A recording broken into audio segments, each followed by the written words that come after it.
Subscribe करें और bell दबाएं ताकि कोई खबर रह न जाए।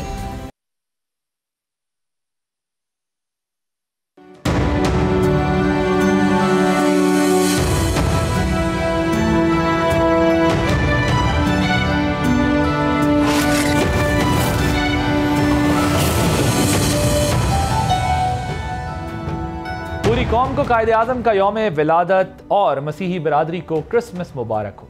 15 नवंबर 1942 को कायद-ए-आज़म ने मुस्लिम यूथ से खिताब करते हुए फरमाया कि मैं आपको मसरूफ़ अमल होने की ताकीद करता हूँ। काम काम और बस काम। सुकून की खातिर सब्र, बर्दाश्त और इंकिसारी के साथ अपनी कौम की सच्ची खिदमत करते जाएं। फिर 3 मुख्तलिफ मौक़ों पर कायद-ए-आज़म ने फरमाया कि अगर हम ईमान, इत्तेहाद और तंजीम को अपनी ज़िंदगी का मकसद बना लें तो दुनिया की किसी भी बड़ी और ताकतवर कौम का मुकाबला कर सकते हैं। अगरचे ईमान, इत्तेहाद और तंजीम के अल्फाज आज भी कौमी अलामती निशान पर मौजूद हैं, मगर अमल का खाना खाली है। गुज़िश्ता एक हफ्ते से पाकिस्तान के मिसाइल प्रोग्राम और मिलिट्री कोर्ट्स के फैसलों पर बैरूनी दबाव का सिलसिला जारी है। मुल्क की तारीख में इस तरह का दबाव पहली बार नहीं आया। माजी में जब भी मुल्क आलमी ताकतों के मफाद पर पूरा नहीं उतरा तो बदले में पाकिस्तान को इक्तिसादी और फौजी पाबंदियों का सामना करना पड़ा। ऐसे मौक़ों पर इंसानी हुकूक और हथियारों के फैलाव के हवाले से आलमी मुआहदों को बुनियाद बनाया जाता है। गुज़िश्ता दिनों बाइडन इंतज़ामिया ने मिसाइल प्रोग्राम से मुंसलिक 4 पाकिस्तानी इदारों पर पाबंदी का ऐलान किया है। अभी ये मामला चल ही रहा था कि यूरोपीय यूनियन, बरतानिया और अमेरिका ने 9 मई के मुल्ज़िमान को सजाएं सुनाने के अमल पर सवाल उठा दिए।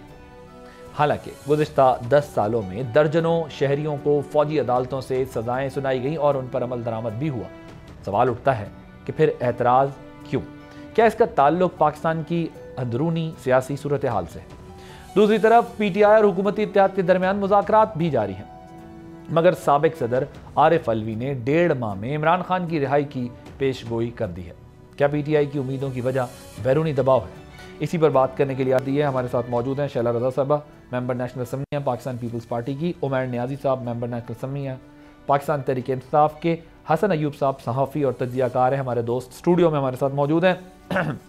मैं ज़रा उमैर नियाज़ी साहब, शैला रज़ा साहिबा और हसन अयूब साहब, आप तीनों की इजाज़त से पहले एक नोट देना चाहता हूँ प्रोग्राम में कि देखिए, एक होती है हमारी इंटरनल लड़ाई, political battle, which make sense to me कि हमें एक दूसरे से आइडियोलॉजिकल डिफरेंसेस हैं, हम लोग समझते हैं ये पॉलिसी ठीक नहीं है, ये आइडियोलॉजी ठीक नहीं है, लेकिन जो महसूस हालात में जहाँ पाकिस्तान चला गया और जिस तरह इंटरनेशनल फ्रंट से पाकिस्तान को घेरा जा रहा है, इस सारे मामले पे मैं पहले ये चाहूँगा कि इस पे बतौर पाकिस्तानी हम सब कॉमेंट करें, क्या ये ठीक हो रहा है या गलत हो रहा है, ताकि इसका फिर सियासी पहलू हम बाद में देखेंगे।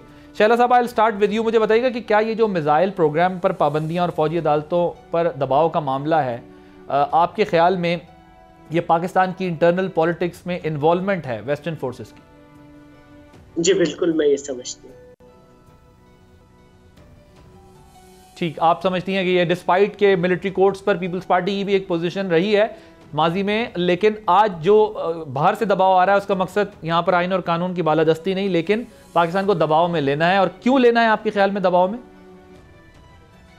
देखिए, एक इस वक्त जो सूरत हाल है वो बिल्कुल ही मुख्तलिफ है। हमारा जो एटॉमिक प्रोग्राम है वो सबको मालूम है कि हमारा एक पीसफुल प्रोग्राम है। हमने कभी उसके कोई होने की एक खिते की जो सूरत हाल थी उसमें एक बराबरी की सतह बहुत ज़रूरी थी, क्योंकि ये बहुत ज़रूरी था कि मुल्क एटॉमिक पावर बने।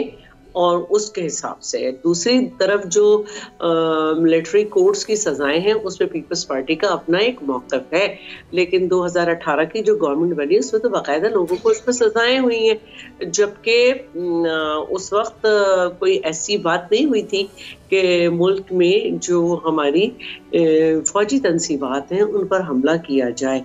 तो इस तरह से बात करना मैं नहीं समझती कि किसी को ज़ेब देता है, क्योंकि यहाँ पर भी जो एक बातचीत हो रही है उसमें हम ये देख रहे हैं कि जो भी बल्कि हमें ये कहना चाहिए कि इंटेरोगेशन वगैरह हो रही है, उसमें जियो फेंसिंग से लेकर हर चीज़ का इस्तेमाल हो रहा है।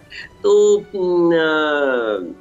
उसमें इस हद तक चले जाना फिर दूसरों को भी सवाल करने के हक बनते हैं, लेकिन बात वही होती है कि अगर आप फाइनेंशियली स्ट्रांग हैं और आपको फाइनेंशियली किसी की तरफ देखना नहीं पड़ रहा, तो आप बहुत कुछ सहते भी हैं और बहुत कुछ का आंखों में आंखें डाल के जवाब भी देते हैं।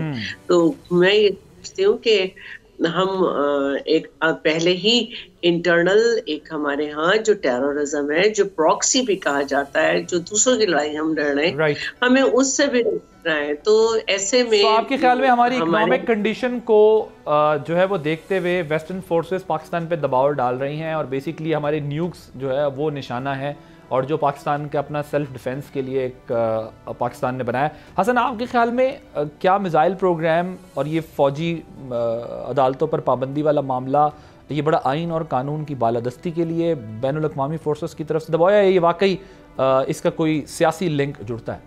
नहीं, सियासत का क्या ताल्लुक है इस मामले से? बुनियादी बात क्या है? और देखें, आप ये देख लें कि इसराइल को दुनिया की वाहिद इस्लामी ताकत है जिससे ख़तरा है, और उस ताकत का नाम है पाकिस्तान, इस्लामी जमहूरिया पाकिस्तान। पाकिस्तान में बिल्कुल कैपेसिटी है, यहाँ से हिट कर सकते हैं इसराइल को। इस पूरे खित्ते में अगर आप देखा जाए तो यानी चाइना और इंडिया तो हैं, लेकिन वो मुस्लिम ममालिक नहीं हैं। वो वाहिद मुल्क है जो एक हफ्ते के से जल्दी जो है ना वो कॉन्कर कर सकता है इसराइल को, हम तबाह कर सकते हैं इसराइल को। ईरान में वो कैपेसिटी नहीं है, ईरान हमारी टक्कर का मुल्क नहीं है। और अगर कोई और मुस्लिम ममालिक देख लें तो सऊदीया को देख लें, बड़ा हमारा ब्रदर है, इस्लामी मुल्क है, लेकिन वो यानी एक पावर उसको नहीं देखा जाता दुनिया के अंदर। पाकिस्तान की मिसाइल टेक्नोलॉजी बहुत सोफिस्टिकेटेड है। इसको हमने इसीलिए बनाया अपना पेट काट कर, हम अपने न्यूक्स को और अपनी इस टेक्नोलॉजी को एडवांस किया ताकि हमसे 5-10 गुना बड़ा मुल्क है हिंदुस्तान, जो हमारा दुश्मन है और हमारा नेबर भी है। तो हमने अपनी सलाहियत को उसके बराबर हम ला के जो है वो कर दिया। लेकिन इसमें एक पॉइंट ये उठता है कि इससे पहले भी फौजी अदालतों ने सजाएं दी, लेकिन वहाँ से एतराज़ इस तरह नहीं आया, ऑब्जेक्शन नहीं आया जिस तरह अब आ रहा है। अब बात अगर मेरी सुन, हाँ, कंप्लीट कर लें। मैं बात ये करना चाह रहा हूँ, अगर आप एक तरफ देखें तो महारंग बलोच है, इसराइल वाया इंडिया उसको सपोर्ट कर रहा है। अब आप देख लें जो TTP है, इसराइल वाया इंडिया उसको सपोर्ट कर रहा है। अब ये चीज़ें आप देख लें, फितना ख्वारिज को क्यों सपोर्ट कर रहा है हिंदुस्तान, हमें मालूम है कहाँ से पैसे आ रहे हैं, कहाँ से फंडिंग आ रही है। अब महारंग बलोच जो है वो बलूचिस्तान में रहती है, एक आम जो है वो नोट जो प्रैक्टिस भी नहीं करी डॉक्टर है, वो 20-20 हज़ार लोगों के जो सिटिन हैं वो किस तरह मैनेज कर पाती है, 3 टाइम का खाना किस तरह देती है, ट्रांसपोर्टेशन किस तरह देती है, कैंप्स के पैसे कहाँ से आते हैं? एक कॉमनर के लिए इतने बड़े ग्रुप्स को बिठाना 20-20 दिन तक उसके लिए पॉसिबल है? नहीं पॉसिबिलिटी, फंडिंग आ रही है। अच्छा, अब इसके अलावा अगर आप देख लें कि अब अगली चीज़ जो आप फौजी अदालतों की बात कर रहे हैं, भाई इसराइल ने जो जारियत की, 40,000 इनोसेंट सिटीजन्स को जो है वो शहीद कर दिया गजा के अंदर, और जो ह्यूमन राइट्स वॉयलेशन की हैं उसकी आपको दूसरी मिसाल दुनिया में कहीं नहीं मिलती। लेकिन आप देख लें, अमेरिका, बरतानिया और यूरोपीय यूनियन ने उस मामले के ऊपर खामोशी रखी है। सेल्फ डिफेंस का नाम दे देते हैं। देखिए, ये आप अटैक कर रही हैं, सिविलियंस को टारगेट कर रहे हैं, ठीक, तो ये हिपोक्रेट्स हैं। तो हमारी फौजी अदालतों का जो मामला है ये पाकिस्तान का इंटरनल इशू है। जिनको सजाएं हुई वो भी पाकिस्तानी है और जिसने सजा दी वो भी पाकिस्तानी कोर्ट है। तो आपको मामे लगते हैं, चाचा लगते हैं। आपको नहीं लगता कि हमारी अंदरूनी सियासत पे दबाव के लिए वेस्टर्न फोर्सेस दबाव डाल रहे हैं? तो यही तो मेरा दबाव डाल रहे हैं, लेकिन उस दबाव की हैसियत क्या है? कोई हैसियत। अच्छा, उमैर नियाज़ी साहब ये बताइएगा कि PTI इसको इतना सेलिब्रेट क्यों कर रही है? पॉलिटिकल डिफरेंसेस असाइड, जो इंटरनेशनल प्रेशर आएगा अगर पाकिस्तान पे, तो वो तो पाकिस्तान पर आएगा। कल आप भी पावर में अगर हो तो वो आप पर आएगा, मईशत पर आएगा, निज़ाम पर आएगा। मुझे ये बताइएगा कि क्या इसका कोई इंटरनल पॉलिटिक्स से ताल्लुक है? क्या आपकी सपोर्ट, एक इंप्रेशन ये दिया जा रहा है बाहर वेस्टर्न फोर्सेस में इतनी बढ़ती जा रही है कि वो चाहते हैं कि किसी तरीके से जो है वो खान साहब को रिलीफ मिले, पाकिस्तान को दबाव में लाया जाए। आप इसको कैसे रिस्पॉन्ड करेंगे?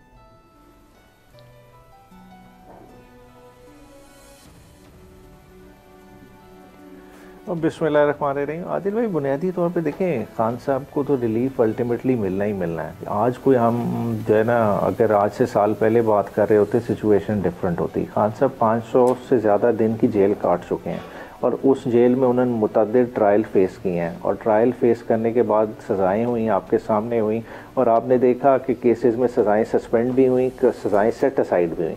अब पीछे रह क्या गया? पीछे रह गया है अलकादिर वाला केस, ठीक है। दिसंबर में जो सज़ा होनी थी वो अब जनवरी में चला गया, ठीक है। उसमें भी अगर ये कर लेते हैं ज़ोर ज़बरदस्ती, तो अल्टीमेटली उसमें भी सज़ा ख़त्म होनी है। जिस तरह से ये ट्रायल हो रहे हैं, जो कि आज तक पाकिस्तान की हिस्ट्री में कभी भी बंद ट्रायल नहीं हुआ किसी भी लीडर का, जेल ट्रायल, ये ख़ास इमरान खान के लिए जो है ना फैसिलिटी चूज़ की गई है कि किया जाए। साथ ही साथ है चलें GHQ केस में इंडाइट कर लिया, उसको कितना लंबा चला लेंगे, महीना डेढ़ उसमें कर लेंगे। अल्टीमेटली खान साहब का जो ऑर्डील थी वो एंड पे आ रही है, केसेस को फेस कर लिया। इस दौरान खान साहब ने ना किसी से कोई रिलीफ मांगा, कोई मेडिकल ग्राउंड सीख किया हो। देखिए अपने ज़ोरे बाजू पे अपनी पॉपुलैरिटी होने के बावजूद इलेक्शन चोरी हो गया, सारे मामलात हुए, मगर खान साहब ने बर्दाश्त किया।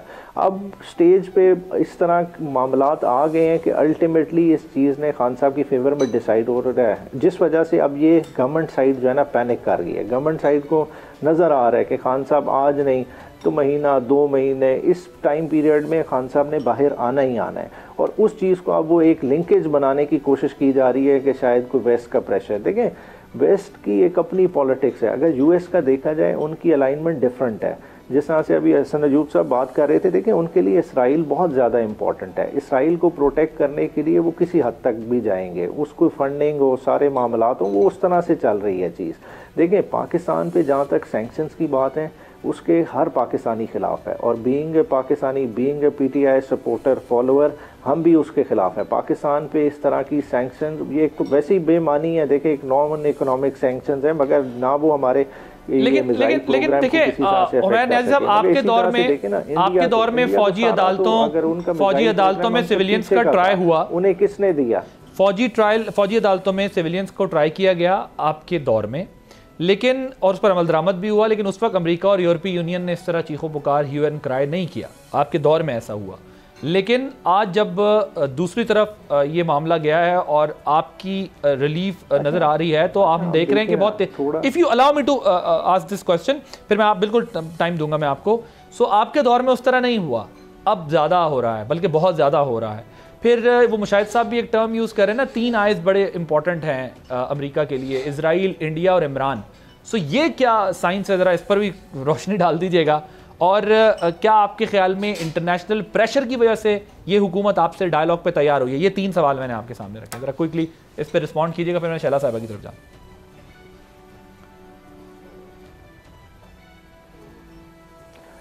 अच्छा देखें, डायलॉग तो अल्टीमेटली देखें, आपने देखा डायलॉग की एनवायरनमेंट बनी है इन्हीं दिनों में बनी है, जब खान साहब ने कमेटी बनाई। देखें उसमें खान साहब ने एक मेजर इनिशिएटिव लिया। देखें अगर 8 फरवरी के बाद देखा जाए तो खान साहब का एक बड़ा स्ट्रिक्ट स्टांस था। वो स्टांस क्या था कि मुस्लिम लीग नून, पीपल्स पार्टी और MQM इन 3 जमातों के साथ किसी सूरत बात नहीं कर दी। खान साहब ने उस पोजीशन से एक वाज़े डिपार्चर लिया है, तो हम डायलॉग की तरफ टेबल पे बैठे हैं। अदरवाइज तो जो है ना ये सिचुएशन अराइज ही नहीं होनी थी। जिस को चल रहा था, स्ट्रीट एजिटेशन थी या और कोई मीडियम ऑफ प्रोटेस्ट था, उसी तरह से चलना। ये विंडो खान साहब ने ही दिया, नहीं विंडो दी है। यू टर्न तो तब होता ना कि एक चीज़ों को सेट असाइड रख देते, हम कहते कि जी ठीक है आपने सजाएं कर ली, अब आगे का देख लेते हैं। हम अपने वर्कर्स को, अपने फॉलोअर्स को नहीं छोड़े, हम उनका मुकदमा पूरा लड़े हैं। पहली डिमांड ही उसमें क्या है? पहली डिमांड उसमें क्या है कि असीरान को छोड़ें। असीरान चाहे वो 9 मई के हों, दूसरे हों, सारों का कहा है, ठीक है। सेकेंडली डिमांड क्या की है कि 9 मई पे इंक्वायरी कराएं और 26 नवंबर पे जो खून बहा है उसका कौन जिम्मेदार है, उसका तयन होना बहुत जरूरी है। ये चार्टर ऑफ डिमांड तो आपकी इन तक पहुंची हुई है ना, ये तो हम देख रहे हैं, लेकिन बेसिकली आप कह रहे हैं कि इंटरनेशनल दबाव का नतीजा नहीं है ये मुज़ाकरात जो हो रहे हैं। शैला साहब मुझे ये बताइएगा, वो कह रहे हैं कोई इंटरनेशनल प्रेशर की वजह से नहीं, अब आपसे ना अब हमें सजाएं दिलवा सकते, हमें रिलीफ मिलना ही मिलना है महीने 1.5-2 के अंदर। और वो कह रहे हैं कि आपने केसेस कमज़ोर बनाए हैं, इन केसेस में कोई जान नहीं है, इंटरनेशनल प्रेशर नहीं है। वो ज़ाहिर है वेस्टर्न कम्युनिटी की अपनी पॉलिटिक्स है, वो अपने हिसाब से चीज़ों को देख रहे होते हैं। सो आप लोग वो कह रहे हैं कि वैसे ही अब फारिग होने वाला है काम, क्योंकि केस ही इतने कमज़ोर हैं, फारिग होने वाला है, इस वजह से आप लोग मुज़ाकरात पर आ गए।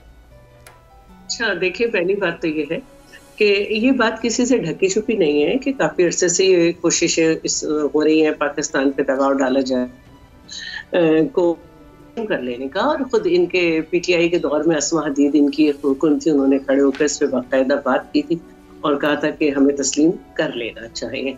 दूसरी जो इनके लिए वहाँ की लॉबीज वगैरह है, वो एक अलग बात है। डिस्पाइट ये कि खुद इनके दौर में क्या हुआ और इनके क्या क्या फरमान थे इन लोगों के, MNAs के और उनके। अब तीसरी बात जो मुज़ाकरात की है, ये माने या ना माने, इनकी जो सेकंड लीडरशिप है ये उनकी वजह से कमेटी बनी है।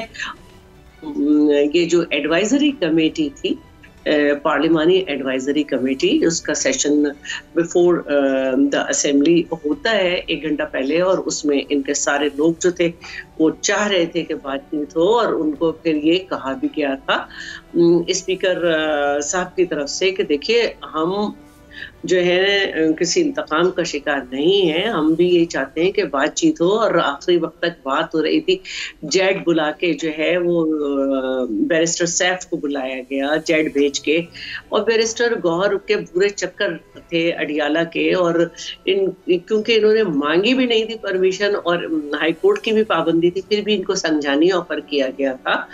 तो फिर जाहिर है कि सेकंड लीडरशिप से कोई जख्मी भी नहीं हुआ।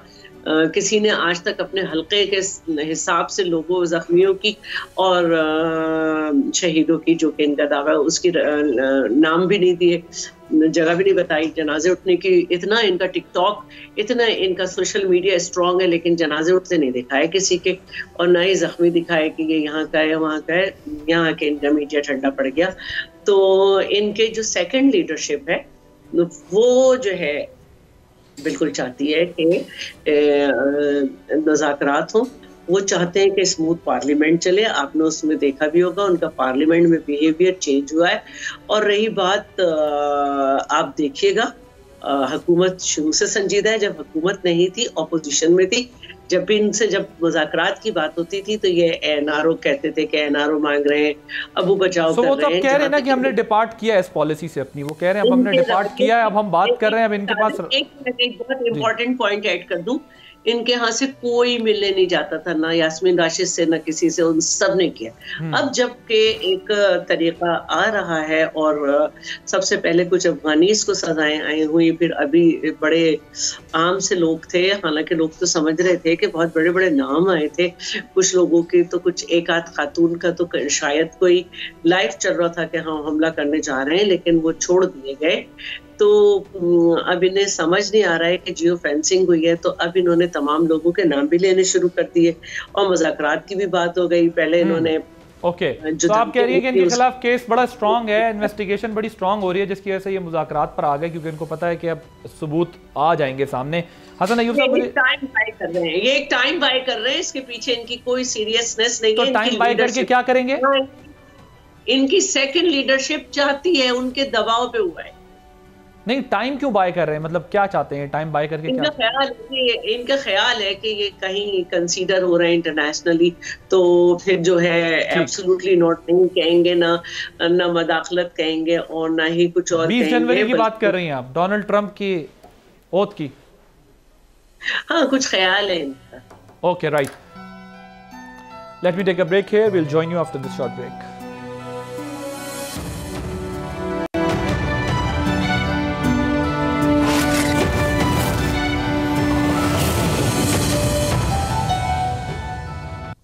Welcome back. हसन अय्यूब साहब, आपके ख्याल में मुज़ाकरात का मुस्तकबिल क्या है? क्या बैरूनी दबाव वजह बना है हुकूमत के इनके साथ मुज़ाकरात करने की, या इनके पास जो है वो अब जिस तरह शैला साहिबा कह रही हैं कि इनके खिलाफ एविडेंसेस इतने स्ट्रॉन्ग आ रहे हैं, फिर ये टाइम बाय कर रहे हैं सिर्फ कि 20 जनवरी तक पहुँच जाए? What is your take on? नहीं, देखिए बात यह है कि तहरीक इंसाफ, देखिए होता क्या है, सियासी जमात के पास आखिरी कार्ड होता है सड़क पर आना, और उसका पहला कार्ड होता है मुज़ाकरात। मुज़ाकरात जमहूरी अमल, मुज़ाकरात ही आप जो है वो बहुत से मसाइल से आप जो है आपस में जो उनको सुलझा लेते हैं। ये वाहिद सियासी जमात है मैंने देखी है जिसने अपने आखिरी कार्ड को सबसे पहले इस्तेमाल किया, और जो सबसे पहले इस्तेमाल करने वाला कार्ड था उसको आकर सबसे आखिर में इस्तेमाल किया तब जब बंद गली में खड़े हो गए थे। यानी उन्होंने फाइनल कॉल भी एग्जॉस्ट करने के बाद, फाइनल कॉल की जो उन्होंने दी हुई थी, जो उसकी तहरीक थी, डी चौक पहुंचने से और फिर वहां से फरार होने के बाद आप मुज़ाकरात की तरफ आ रहे हैं।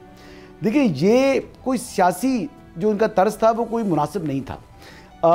अब एक तरफ जब आप बैरूनी प्रेशर की बात करते हैं तो ये वही जमात थी जिन्होंने अप्रैल 2022 में हमें कहा कि जी अमरीकी ग़ुलामी नामंजूर और हकीकी आज़ादी के लिए जद्दोजहद का उन्होंने आगाज़ किया।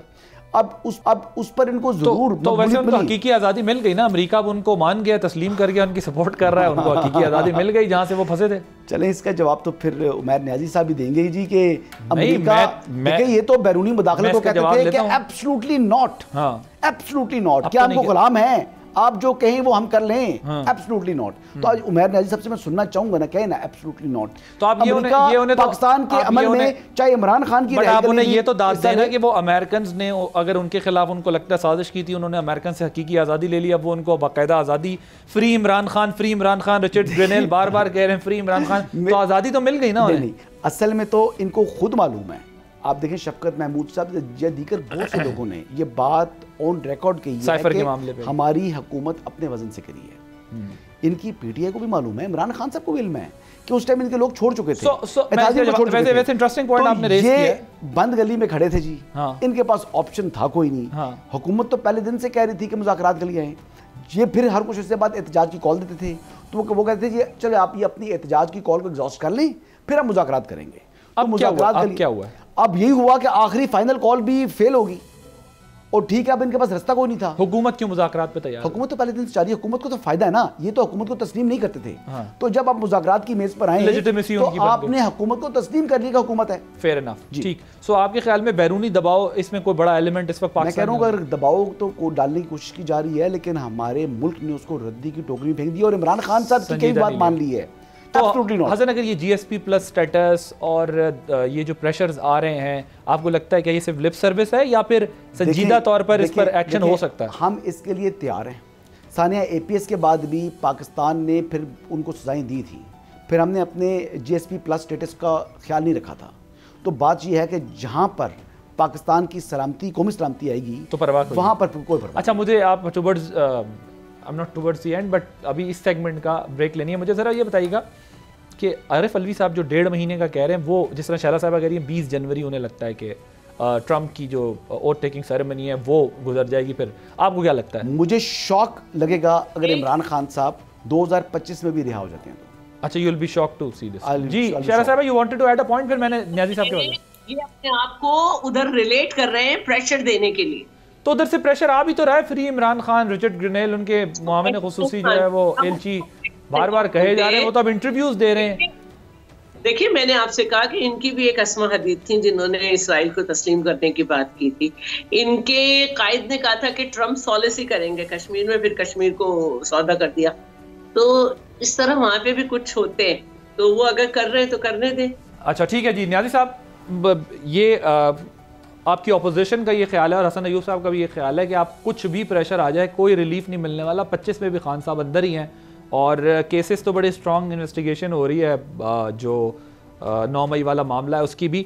लेकिन मुझे ये बताइएगा कि ये जो उम्मीदें हैं आरिफ अलवी साहब की कि जिन्होंने इनको लाए थे उन्होंने ऑक्सीजन खींच ली है, ये सब कुछ कर लिया, जो कुछ अमेरिका से आ रहा है इस वक्त बयानात की सूरत में, या यूरोपियन यूनियन की तरफ से आ रहा है। चलो यूरोपियन यूनियन का तो फिर भी हम GSP प्लस स्टेटस की पे मैं बात नहीं करता, वो और चीज़ है, लेकिन जो अमेरिका से आ रहा है ऐसे वक्त में क्या इस हुकूमत को, अमेरिका को ये कहना चाहिए एब्सोल्युटली नॉट, हम आपकी बात नहीं मानते, चाहे वो सैंक्शंस हो हमारे मिसाइल प्रोग्राम की कंपनीज पे या हमें कह रहे हो कि फ्री कर दें, हमारे पास तो जुडिशरी है, हमारी अदालत फैसला करेगी। डिफरेंट चीज़ें हैं।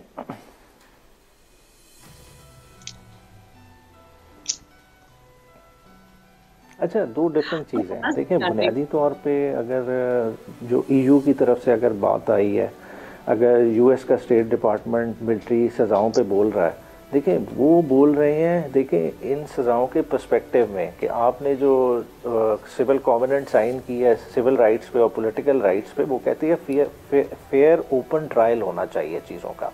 जो आपने पहले की है दहशतगर्दों के ट्रायल, बेसिकली आप 21वीं आईनी तरमीम लाए थे, तरमीम के बाद विद सनसेट क्लॉज वो सारी चीज़ें की गई, ठीक है। अभी आपने कौन सी कोई तरमीम की है, और देखें आप किसको कंपेयर कर रहे हैं। एक बंदा जिसने मोर्च चुराया, दहशतगर्दों का नहीं था, आपको याद होगा एक आर्मी के ऑफिसर के बेटे के ऊपर भी हुआ था जिसने खत लिखा था, ना बेस पे हमला किया, क्या वो कंपेयर कर सकते हैं आप उन्हें? If you remember, वो जो एक आर्मी ऑफिसर के बेटे ने खत लिखा था उसके खिलाफ भी action, it wasn't about only terrorist. देखें, एक बंदा है जो कलभूषण को असिस्ट करता है, कलभूषण को असिस्ट करता है, उसका आप ट्रायल करते हैं।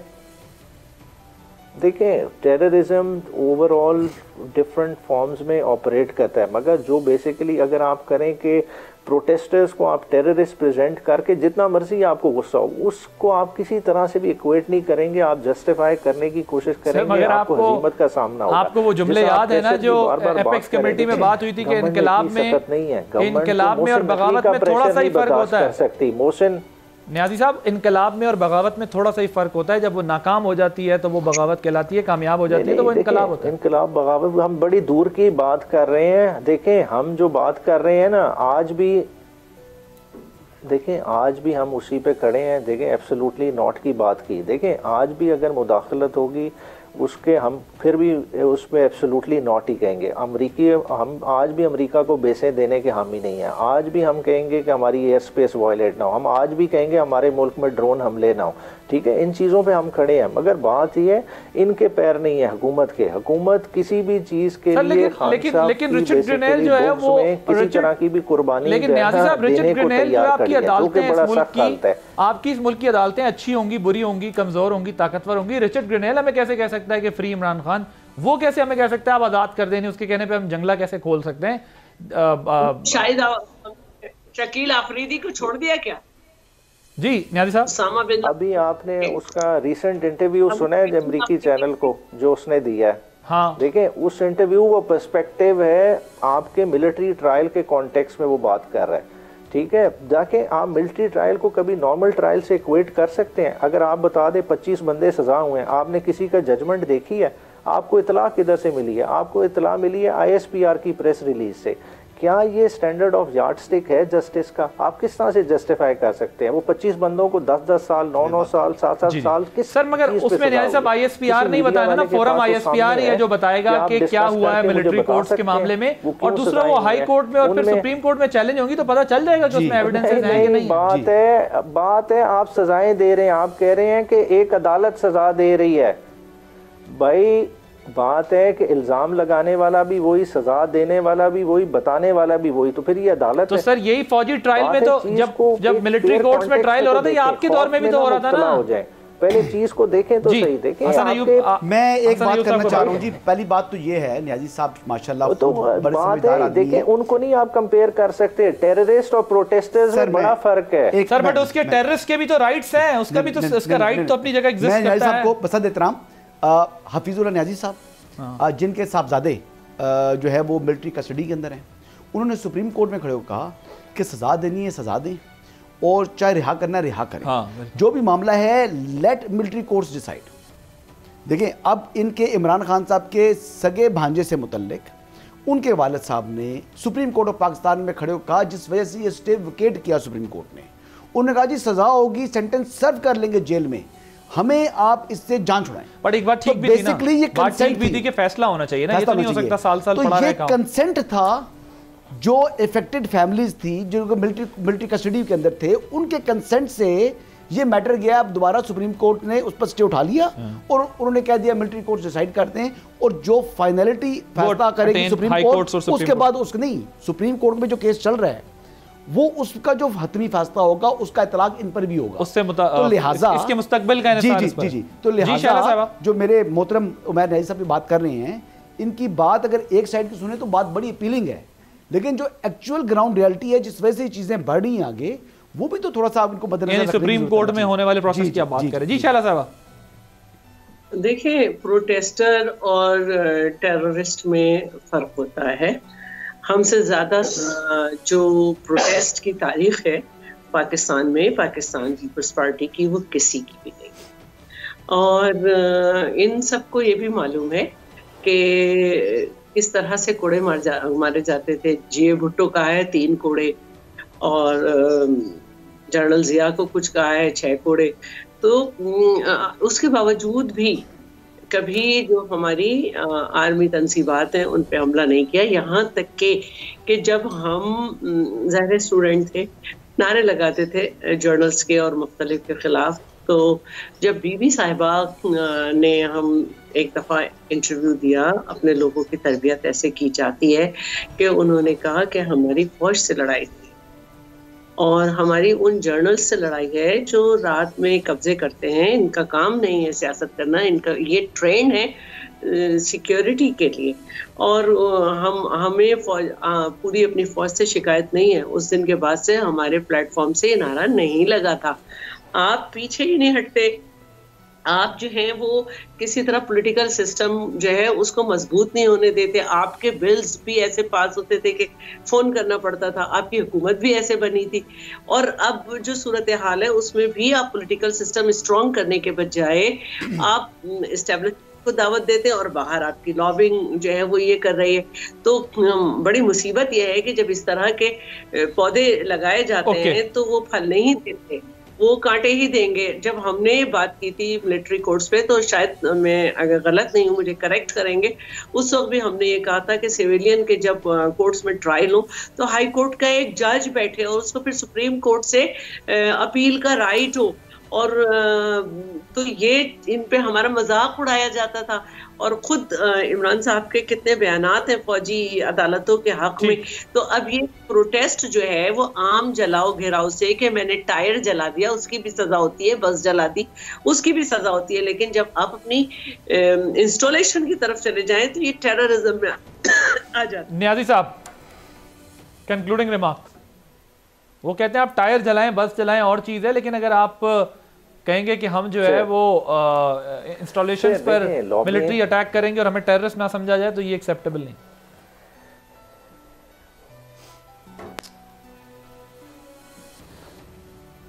अच्छा देखिए, 9 मई के वाक़यात को कोई नहीं डिनाई कर रहा, इवन पीटीआई नहीं डिनाई कर रही। वाक़यात हुए हैं, मगर पीटीआई क्या कह रही है उसका प्रोब करें, उसका रोल देखें, उस साजिश के पीछे कौन है बेनकाब करें। इसमें तो खान साहब कितनी दफ़ा कह चुके हैं, आज जुडिशल इंक्वायरी करा लें। अगर हमने कराया, हमारे में से बंदे लिंक्ड हैं, उनको सामने लाएं, जो है वीडियो एविडेंस है, कोई आपके पास सीसीटीवी फुटेज है, सब चीज़ों को सामने करें। मगर इस तरह से नहीं हो सकता कि आप इल्ज़ाम नहीं, आप मुजरिम ठहरा रहे हैं बगैर किसी ट्रायल के। देखें, ओपन हुए, सारी चीज़ को करें। अगर जिम्मेदार हम हो, हम उसकी जिम्मेदारी कबूल करेंगे। अगर उस वक्त की हुकूमत उसकी जिम्मेदार है, वो उसके पीछे है, उस वक्त का आईजी, उस वक्त का सेटअप इन्वॉल्व है, वो सारी चीज़ें बेनकाब होनी चाहिए। इस चीज़ में तो कोई मुजाहिका ही नहीं है। और जहाँ तक लॉबिंग की बात है, देखें लॉबिंग इन फर्म अभी इन्होंने रिसेंटली हायर किया, और हायर किस लिए की? इमरान खान का इम्पैक्ट ज़ायल करने के लिए। हालांकि इन्हें लॉबिंग किस चीज़ के लिए करनी चाहिए थी? वो जो $1.5 मिलियन देते कि इंडिया का असर किस तरह से ज़ायल करना है, अमेरिका को और तरह से किस तरह से इंगेज करना है। इनका फोकस ही नहीं, इनका फोकस है खाली इमरान खान और उससे ये बाहर। अच्छा, मुझे जरा क्विकली ये बताएंगे कि आप कैसे समझेंगे कि हुकूमत संजीदा है? हुकूमत को क्या करना चाहिए कि आप लोगों को लगे कि ये संजीदा इकदाम हो गया है आपकी पार्टी के लिए या खान साहब के लिए? क्या करना चाहिए हुकूमत को? सिविल नाफरमानी की तहरीक आप किस तरह वापस लेंगे?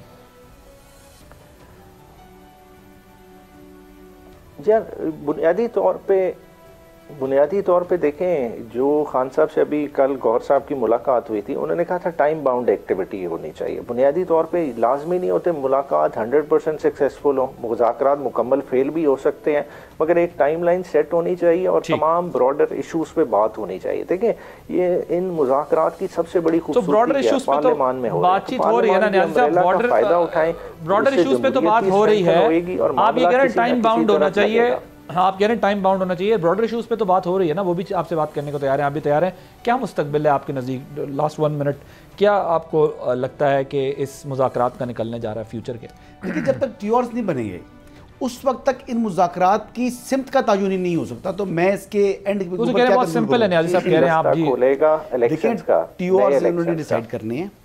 देखिए, ट्यूर्स डिसाइड हो, कह रहे नए इलेक्शन पे एंड अप होगा। ये ख्वाहिश है एक तरफ का, ठीक है आप ये रखें। अच्छा? आप अपना ये मुतालबा रखें नए इलेक्शंस का। देखिए, मुतालबात इसी तरह रखे जाते हैं, कुछ लो कुछ दो, ऐसे ही होता है ना। अब देखें, हो सकता है कि ये एंड में दोनों जो फ्री कैन हैं, हुकूमत भी और ओपोजिशन भी, दे मे वॉक आउट विन विन, और ये भी हो सकता है कि एक हार जाए एक जीत जाए। अच्छा, ये आपने कहा कुछ लो कुछ दो, तो अब अमेरिका जो इनकी सपोर्ट कर रहा है, ट्रंप और अमेरिका भी इस चीज़ पे बिलीव करते हैं गिव एंड टेक होना चाहिए, कुछ लो कुछ दो। अगर वो इमरान खान को रिलीफ दिलाना चाहते हैं तो उसके बदले में क्या लेंगे पाकिस्तान? वो दिला पाएंगे नहीं ना। वो अगर मैं कह रहा हूं चांसलर अपनी मुद्दत पूरी करेगा। चाहते क्या है अमेरिकन को? क्या चाहिए होगा आपके न्यूक्स? दुनिया को चाहिए। तो ये पावर में आके कॉम्प्रोमाइज कर देंगे न्यूज? लग रहा है खान साहब का न्यूक्स से मुतालिक बयान भी था। Thank you so much Hasan Ayub साहब, उमैर न्याजी साहब, शैला रज़ा साहबा, आपने नाज़रीन गुफ्तगू सुनी तीनों की। डायलॉग होने चौक से ही सोल्यूशंस निकलते हैं, लेकिन at the cost of what? At the cost of country नहीं। बैरूनी मामलात को बैरूनी तरीके से देखना चाहिए, अंदरूनी सियासी मामलात को अंदरूनी तरीके से देखना चाहिए, और हमें एक दूसरे के साथ अपने मैटर्स को खुद रिजॉल्व करना चाहिए पॉलिटिकल एक्यूमेन के साथ। लेकिन अनफॉर्चुनेटली बाहर से जो है वो प्रेशर पाकिस्तान पर इसलिए डाला जा रहा है कि पाकिस्तान को दबाव में ला के पाकिस्तान से कुछ चीज़ें मनवाई जा सके, और पाकिस्तान को दबाव में इसलिए भी लाया जा रहा है कि पाकिस्तान भी ज़ाहिर है कुछ फोर्सेस के लिए, कुछ लोगों के लिए, कुछ निज़ाम के लिए जो है वो चैलेंज है। सो देखना ये आने वाले दिनों में पाकिस्तान उस प्रेशर को कैसे बेयर करता है, कैसे चलता है, कैसे आगे बढ़ता है, क्योंकि बहुत अच्छी डिप्लोमेसी की ज़रूरत है डिप्लोमेटिक फ्रंट पर। आप सिर्फ बात से इनकार कर कर अपना मुंह नहीं फेर सकते, आपको इंगेज करना होगा वेस्टर्न कम्युनिटी को भी और बताना होगा कि ये तमाम चीज़ें हम क्यों कर रहे हैं और क्यों ज़रूरी है, और इंगेजमेंट्स पाकिस्तान को अपनी डिप्लोमेटिक फ्रंट पे बढ़ानी होंगी ताकि अपने फेवर में चीज़ों को लेके आदिल अब्बासी को इजाज़त दीजिए। अल्लाह हाफ़िज़।